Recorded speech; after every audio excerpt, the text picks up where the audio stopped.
Mr. Sam Patti, welcome to the WCLBMA Podcast. Thank you. This is really exciting for a couple of reasons. Number one, we've been doing all the podcast episodes for the WCLBMA remotely. Now we're here. We're at the Hard Rock Hotel. You're here. You're sponsoring the deal. And we're going to do a 3.5-hour podcast. It's going to be great. You're going to love it. Okay, yeah, that can fit that in. Okay. We're good. So we're going to start with our first four. Two of them are extremely relevant to the Hard Rock Hotel and the theme, building a rock-solid foundation here. Can you name for me and our audience the first album you either purchased or received? Maybe Uriah Heep, Sunrise. Okay. Boy, is that a boy or a girl? No, it's a band probably a lot of people never heard of. Uriah Heep. Uriah Heep, the Heep. The Heep. Yes.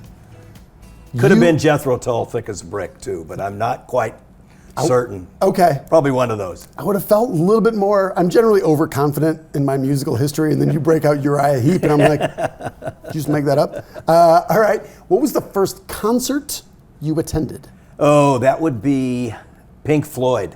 Wow. Pink Floyd, Penrose, Colorado, at the fairgrounds. Where's Penrose, Colorado? Near Pueblo? Just north of Pueblo, just south of Colorado Springs. It's pretty epic. Yeah. Okay. Tell me about your first job. The first, where you were paying taxes, or should have been paying taxes. This is going to take you back. Okay. I have Social Security credits go back to when I'm 10 years old. Were there no child labor laws? When you have a family restaurant and you grow up in the restaurant business with all of your relatives owning them, yes. you can work for the family. Yes. Now, I didn't have a lot of credits that go back to when I was 10 years old, but I actually paid and was on a payroll when I was 10 years old. So tell me just a little bit more about your family. They're entrepreneurs? Big Italian family. Okay. Big Italian family. A lot of restaurants. Okay. A lot of restaurants. Collectively, like 300 years. Of all of my aunts and uncles, and you take it all, put it in a bucket, it's 300 years. 300 years of restaurant ownership and leadership. Yes. Nobody's in it anymore. They've all either died or my generation said it was just too much work, so we got out. I can only imagine. Yeah. Well, we're going to hear from Rocky Bleier tomorrow, 4-time Super Bowl champion, Vietnam veteran, Purple Heart winner. His father owned Bob Bleier's Bar in Appleton, Wisconsin, and just the amount of work that goes into that. Yeah. I can only imagine that instilled a sense of work ethic. And by the way, what I was doing at 10 was not that. It took me like another 5 years for my dad to send me to the lumberyard. But, that's great. What was your first car? A 1955 Chevy Bel Air 2-door hardtop. Okay. What did that look like for me? What's a Bel Air? I feel like I should know that. It's a 55. Okay. It's a classic 55 2-door. Okay. That was my first car. Why'd you say you got dull? Because I should have kept it. Oh, okay. That's why. I thought you were going to say it was Oh, no. It was an old Datsun or something. It was fast. No. Yeah. No. Okay. Yeah. Got it. So I've spoken to many people who consider themselves, by the way, when people say they're friends of yours, they often laugh heartily before saying, Sam? Yeah, I know, Sam. You've been in the business for 40 years. Tell me about maybe sales, marketing, leadership. Take it anywhere you want it. Give me one of your top 1 or 2 lessons that you said, this is one that it took me a while to learn, that I wished I learned earlier for maybe our younger listeners and viewers could learn from. You can tell I'm real shy. So I've noticed. I wished I had learned earlier to listen more. And I try to instill that in people that work with me, is that, we were given 2 ears and 1 mouth for a reason, and that's an old cliche, but it does play. And I think that today, people don't listen enough to their customer. Mm-hmm. So we've got someone young who's listening. Maybe they work for you. Spend some time with them and you're like, okay, 2 ears, 1 off. Walk me through maybe the how of that. Are there common pitfalls other than just literally running your mouth? But I think we often hear you should listen more, as someone who I'm sure you've gathered. I'm comfortable speaking in public and privately. Right. But if you're saying, here's what I mean, here's how you can do that, are there any sort of tactics or advice that you find you're giving to people that work for you, or that you'd given to other people that maybe you've mentored? Well, I think going in, and what I try to impress upon everyone is, when you go in prepared, understand that you might not have all the answers, but you should have thought about maybe answers to questions that they have. Okay. And I think the preparation is key, and I think that's more important today than in any time in the past. But I also think that knowing when to not say anything. And I think that a lot of people keep selling and they're already done. The guy's ready. Yes. Okay, he's ready to buy it, but less is more. And I have a couple of people where I have to say, look, less is more. It's not, you don't have to you want to dot every I, cross every T, but you don't have to keep dotting the I's and crossing the T's after you've covered everything. And so I think listening is very key and very important, and preparation. Well, as a former buyer for a national home builder, I can tell you, I've stopped salespeople in front of like other executives, and I said, listen, we're sold. I'm gonna ask you to respectfully quit talking, because I don't like where this is going. And they're like, oh, okay. And I'm like, no, like really, right. Like, just end it here, because that actually happens. And I was gonna ask you this later, but I'll jump in now. What the crowd, the audience here at the WCLBMA is gonna get, a lot of the training that I got in negotiation when I was on the buyer, and then working with our clients on the dealer side of the business on negotiation. We found just a lot of folks in our industry have not had a whole lot of training or fundamentals or principles about negotiation, but one of them is just kind of the strategic use of silence, of asking a question and just let the weight of that sit. A lot of people really struggle with that. Let me just ask you, what have you learned with negotiating? Because I can already tell just from the people we've ran into here, you have a lot of really good friends over the years. I can only imagine the number of hours or negotiations you've been in. If someone's watching or listening to this and they're like, I don't know, I have zero negotiation training, what sort of lessons or advice might you have? Anything come to mind? I would think that in a negotiation, like you talked about, is early on we were taught, think about it before you're going to answer the question. Yeah. But I think what's critical to every negotiation is making certain that both parties are engaged and involved, and that there's give and there's take. And you know, the other cliche is it's got to be good for, I'm trying to think of the one that I just loathe. I hate it. Win-win. Okay. You don't like the win-win. I don't know. Win-win just to me is like, come on. It's got to be. Why? Yes. Well, win-win. There's just something about win-win I don't know. It's got to be good for you and good for me. Yes. And that doesn't necessarily mean it's a win-win. Yes. Because there are wins that aren't necessarily good wins sometimes. Yes. And I like to think of it as more of a partnership. I go into it as a partnership, knowing that they're there to make money and your suppliers have to make money. Right. And if neither one is making enough, if it's no good for either one of you. Yeah. Because I can't be a good supplier if down deep I'm not making enough, and you can't be a good customer if I'm not doing my job. Yeah. So I think it's more of a, and I don't know, I'd like to come up with a better word than win-win, but it's. No, that resonates with me, and I love it when you're like, because I think people will hear this and never split the difference, or let's just split the difference.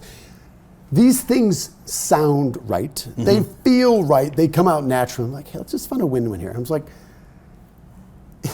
have you read Franklin Covey's book? Right, yes, like yes. the Seven Habits. Habits, yeah. Right, like we're really dealing with that. But the reality is, there is often a very steep imbalance between the power of a buyer and the power of a seller. Correct. At the end of the day, is do we trust each other? Can we move forward?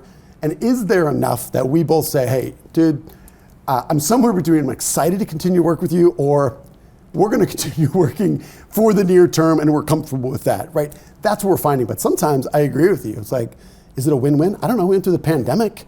The sellers had a lot more power. Was there a lot of win-win going on? No, there's a lot of guys saying, I will accept this for now, and I hope it changes over time, and it did, right? Well, it did, and the market had a lot to do with that. Yeah. And I can say that through the pandemic, we were committed and we were dedicated to taking care of the customers that we had. Yeah. And during that pandemic, we had people that contacted us, and we said, I'm sorry, but I can't satisfy what my current customers, but the market exploded and the demand was so great. I said, I'm sorry. And we did not. We didn't waver. We stayed. Yeah. And that's, I think, was a testament to both sides, by the way. Yeah. Because I'm not going to say that we didn't have a problem here or there, because everybody did. Sure. The supply chain was really kind of messed up. Absolutely. It really was. So it was, in that case, I think you could say, it was win-win during the pandemic, because everybody did kind of stay the course. Yeah.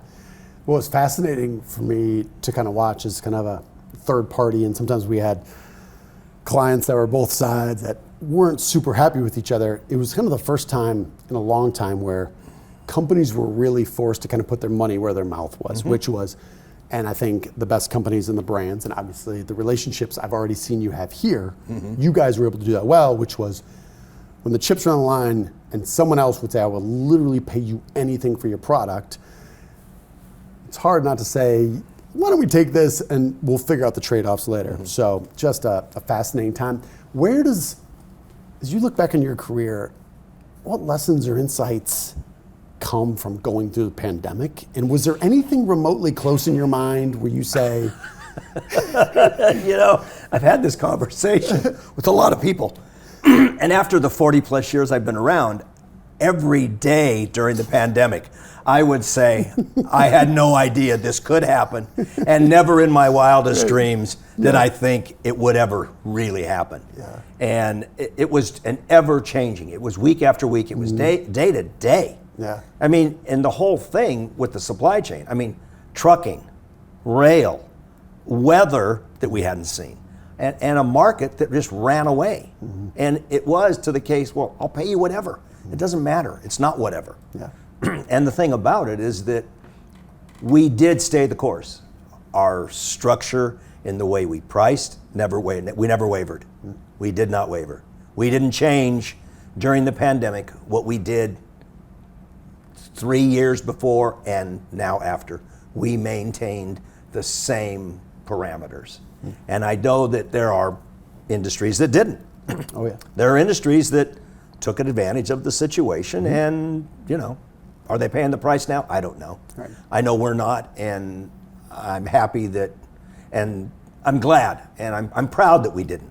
Yeah. Well, maybe this is a transition here. I wanted to ask you, from a sales, marketing, communications, storytelling angle, you have Mendocino Forest Products, you have Humboldt, you have Allweather Wood.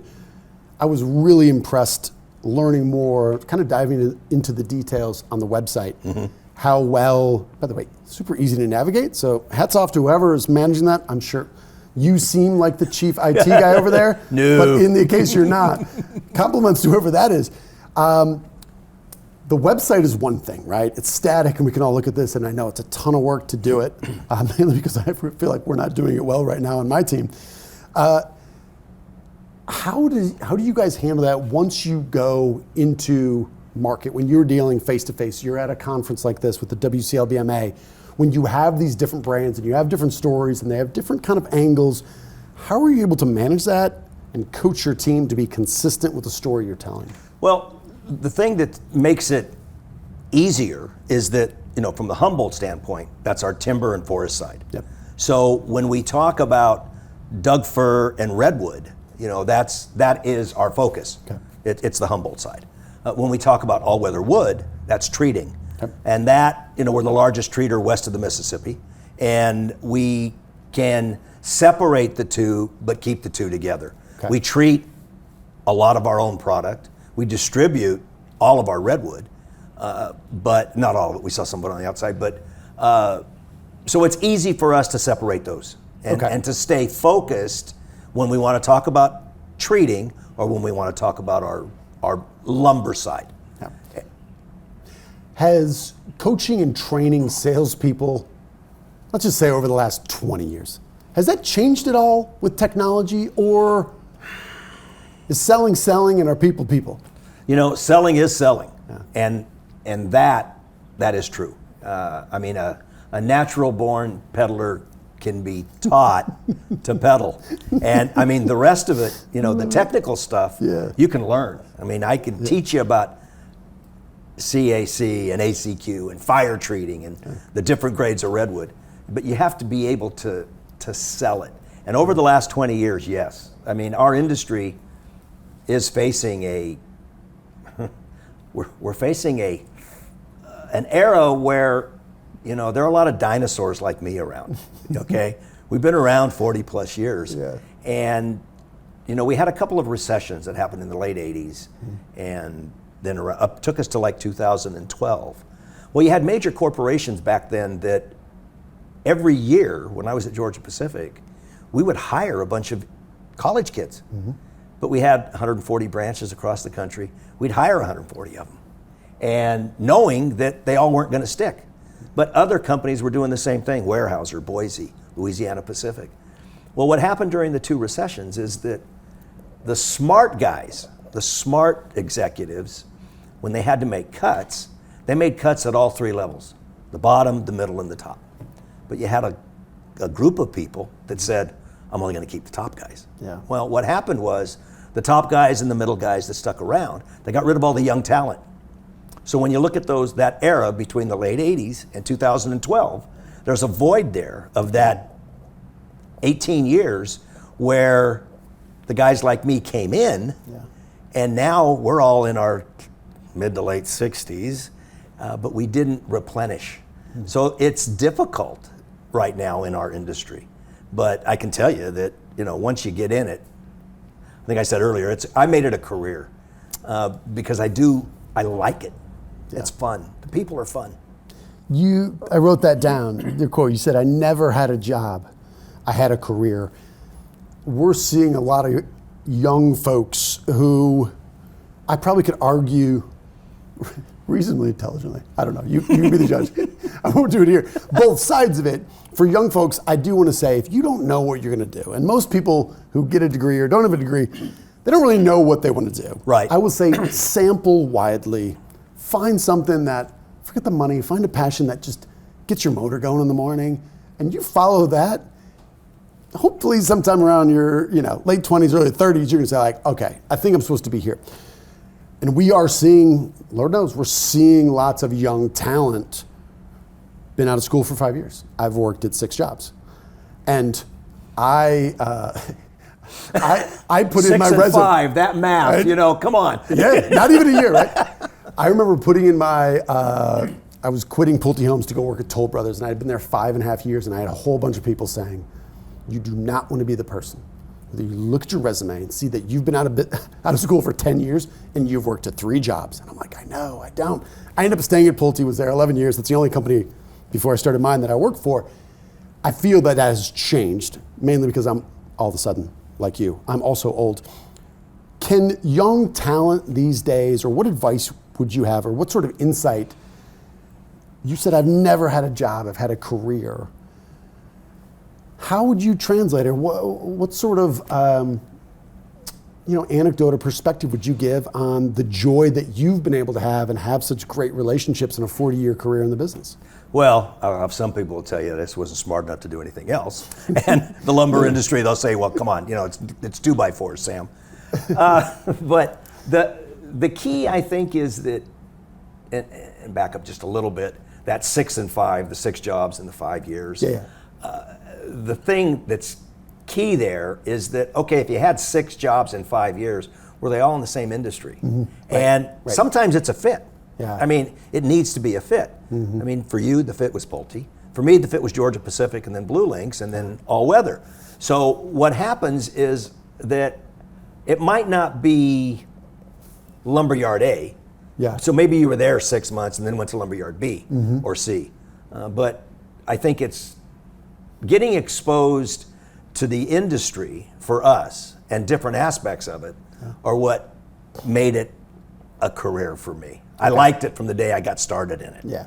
And that was kind of the part. And I think it's, in today's world, you know, the issue here is that remote working or Zoom calling or whatever, our business is hands-on. Yeah. I mean, we're in the middle. We're in front of people. We're delivering stuff. I mean, you know, right now, I don't think a drone's going to deliver a house package just yet. We're not quite there yet. Right. But, you know, are we going to have these Sikorsky drones that are going to be dropping soon? Boom. It's still going to take people, and I think that our industry has a lot of room for a lot of young people. And it's just finding that fit.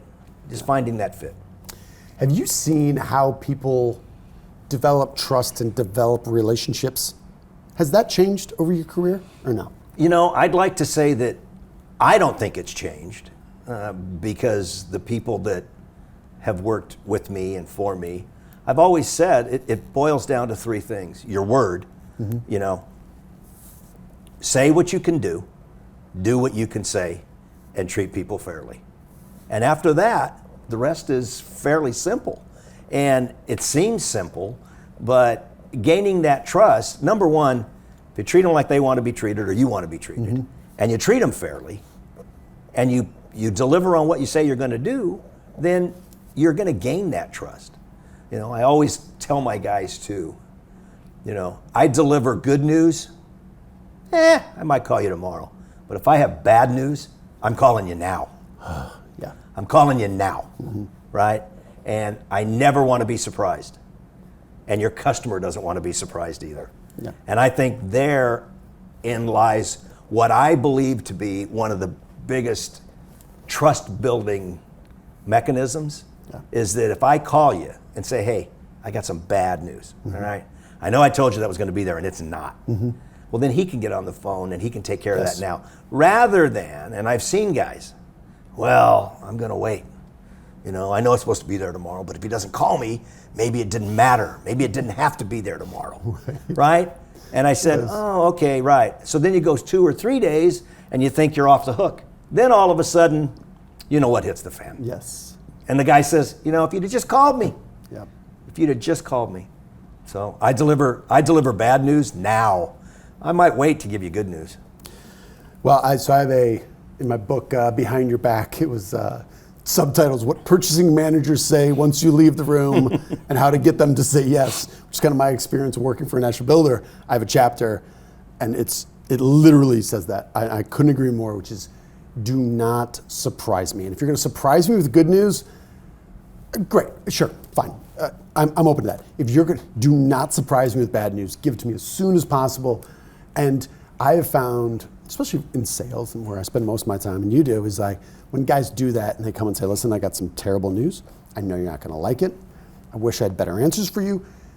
And then I'm like, oh my God, the world's going to come doing it. And then you actually tell me, I'm like, oh, all right, we'll be okay. Like you've already set the bar as opposed to, hey, I'm not sure if it's going to be an issue.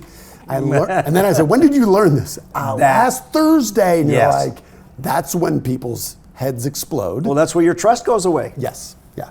I thought I trusted you. Wait a minute, you knew 5 days ago and you're just now calling me. I was hoping we could figure it out. Yeah, well, yeah, I was, or down deeper said I hope it didn't matter, but you know. Right. If I can you say those again? Say what you can do. I was going to write down and I lost it. What was the second one? The third one was treat fairly. Treat fairly. Yeah. Say what you can do. Yeah. And do what you say. Oh, do what you say. And just do what you say. Got it. You know, I like to say under promise and over deliver, or set expectations that are realistic, and deliver on those expectations. Yeah. And don't set goals that are padded. All right. Don't tell the customer it's 8 to 10 and you know you're going to do it in 4 to 6. Yeah. Right. Set an expectation and hit it. Make it reasonable and realistic. Yeah, no, I really like that. Yeah, it was interesting. Got a good client who's a dealer. They do a ton of really good business, and he has a whole rant we have on some podcasts named Kent Job with Franklin Building Supply, and he talks about why under-promising and over-delivering can be toxic. And it was one of those things, it was like a 2x4 to the head. I'm like, you're right. What you want to do is set some expectations with some margin for error, be clear on what those are either way, and say, when do you need this? And then just do that. And for me, that was kind of a really kind of eye-opening deal. But I love that. Let me ask you, we had an interesting little, before we kind of turned the mics on, we were kind of talking about accountability. And I said, a lot of our clients are kind of talking about accountability and maybe just a little bit of complacency. And you said, let me just stop you there. I'm going to take it a different way. And I'm like, this is what we got to do in the podcast. Let's talk about it. So maybe just run through that. My question was just in general about sales leaders who think they may or may not are struggling with accountability of their sales force. How do you think about that? I think accountability is something that I look at from the standpoint of, if I have to develop something to see if make them accountable, maybe I've got the wrong person there. I would rather have a matrix that tells me they're actually showing that they're doing what they're doing. Yeah. And I'd rather coach them on helping them achieve that. But I mean, accountability, especially when you've got outside salespeople. I mean, unless you put a geo tracker on them or something, you're not going to know. But I think accountability in my case is that, there's a bottom line for everybody. All right, there's customer A, and he did X with you last year, and you haven't changed anything, and it's something less than X. What's the reason? Okay, well, or you've got a customer that was here, and you're 5 times. What's going on? Yeah. Let's understand that. And that accountability, the word, I don't know. I think I don't want to say it's overused, but I think it's a concept that a lot of people have a hard time grasping around, and I'm one of them. Yeah. I'm one of them. I feel like I've got the right people doing the right thing. Yeah. So, but I want to manage a result, a bottom line, and I guess I'm looking at it from a different standpoint, from what accountability means. No, I like that. It's kind of like with the win-win. You're contrarian on these things, and I think you're right, where people feel comfortable saying them, and then it becomes kind of a mental bucket. And we're just kind of throwing things in here, but to your point, the sales leadership and the communication understanding of, do we know what we know? Do we really know what our customers are going through and their needs and fears and pains? And do we know why that is resulting in our collaboration, whether the sales are higher or lower, or whatever those are, or the profitability of those? Do we know? But I think sometimes we don't know. It's easier for sales leaders to say, I don't know. Just accountability in this guy. Can you talk to him? And I'm like, I don't know. As a third party, I don't know this guy. What is it we're looking for? Yeah. And what do we want? What are we making him accountable for? Yeah. If it's a sales number, which probably 9 times out of 10, that's what it is. Should be. Then let's dissect where the sales are and why they aren't here or why they are here. Yeah. And understand that. Yeah. You alluded, you said, I'd like to just have a matrix with this. Do you have a matrix for that? we have a lot of them. Yeah, okay. I mean, we do. I mean, we track like everybody. Yeah. We have lots of data. Well, we have lots of data. A lot of people don't track stuff either. Yeah. Well, no, we do. And, we can break it down and you look at it, and sometimes I pull out my hair and I'm going, well, I don't understand that, but I understand this, but why is it? And so then I dig in and call the customer and I say, look, I don't understand this. There you go. And I'll say, last year, and then we usually figure out why. Yeah. I mean, it was an abnormal sale or it was an extraordinary job that you didn't see. And I think that those peaks and valleys in our industry are always going to happen. For sure. Particularly with the boom that we saw during the pandemic. Yes. So we're going to have to go back and we're going to have to engage. And I appreciate you. I've really enjoyed meeting you and talking. This has been a lot of fun. Talk to me just a little bit about how you think and lead your teams when it comes to conferences and conventions like this with the WCLBMA.